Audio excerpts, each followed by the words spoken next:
Life like a wayfarer journeying, like a stranger on his way back home. وہ ہیں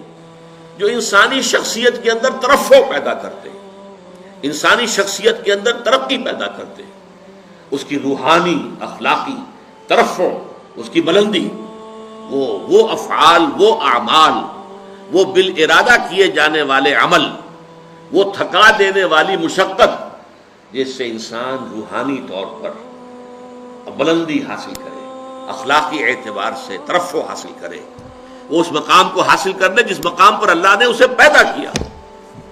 لقد خلقنا الانسان فی احسن تقویم، انسان کو تو ہم نے بہترین ساخت پر پیدا کیا تھا، بہت اونچے مقام پر پیدا کیا تھا، مسجود ملائک بنایا تھا، تمام فرشتوں کو اس کے سامنے جھکا دیا تھا۔ فسجد الملائکۃ کلھم اجمعون،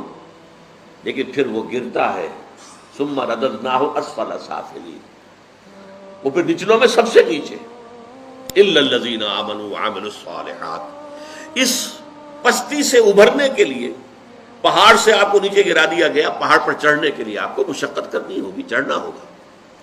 وہ چڑھائی ہے ایمان اور عمل صالح کی چڑھائی، تاکہ آپ اپنے اس اصل مقام کو حاصل کر لیں جس پر اللہ نے آپ کو پیدا کیا ہے۔ حیوانیت کی سطح میں اگر گر گئے تھے تو اس حیوانیت کی سطح سے ابھر کر دوبارہ انسانی مقام کے اوپر آنا، شرف انسانیت کو دوبارہ حاصل کرنا، یہ ہے وہ محنت، یہ ہے وہ مشقت۔ اس کے لیے اللہ تعالیٰ نے ہمیں ہدایات دی ہیں، وہ کون سے اعمال ہیں، وہ کون سے افعال ہیں،